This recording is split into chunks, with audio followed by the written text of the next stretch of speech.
Bloomberg Audio Studios. Podcasts, radio, news.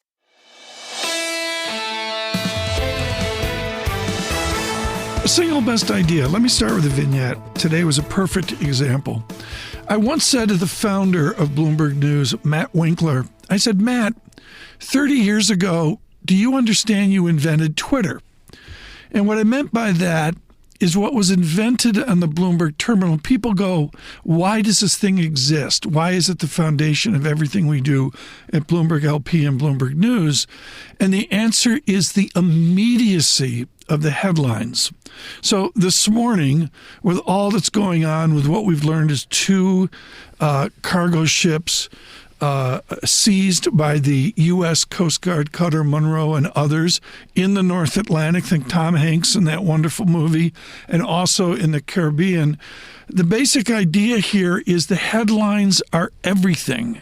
And we were saved, just to give you a window into the show, by Daniel Curtis sitting at a desk in London, who spearheaded this off of the Bloomberg terminal functions that track cargo ships worldwide. Like right now, if there's 27 tankers off Singapore, we have shipping clients that can actually see those 27 tankers. There's a little window into how we get out front with a story and then collate in our reporting by Alex Wickham and others at Queen Victoria Street and over to other news sources like Reuters and NBC and the Associated Press. Just a little window there into how the sausage is made. We were advantaged today by the perspective of Tina Fordham of Fordham Global Foresight on the distance from Venezuela to Greenland.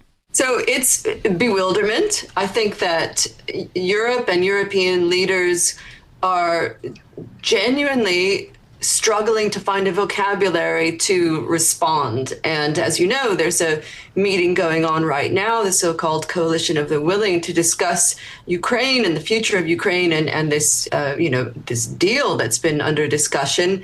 Steve Witkoff, Jared Kushner are there, Mark Rutte from NATO. They're all meeting. But of course, the whole conversation has been hijacked by this Greenland discussion. Tina Fordham there, I can't say enough about her work, particularly last year looking for distress in Venezuela. My book of the year, Ruchir Sharma. I've never done this before. Usually it's a book that comes out, a month here, 2 months there, 3 months there. His book came out 18 months ago, but it's ever more important in 2025 and a compelling read in 2026. What went wrong with capitalism? Ruchir Sharma of the Rockefeller International on 2026.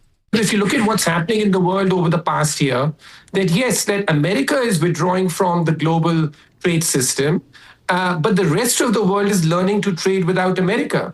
So if you see what's happened to trade volumes over the last few quarters, that America's share is declining in global trade volumes, but the rest of the world, the trade volumes are actually going up. And as I travel the world, what I find is that more and more countries are trading with each other. Ruchir Sharma there this morning. We're out on podcasts, on Apple Music, on Spotify, on YouTube podcasts. A single best idea.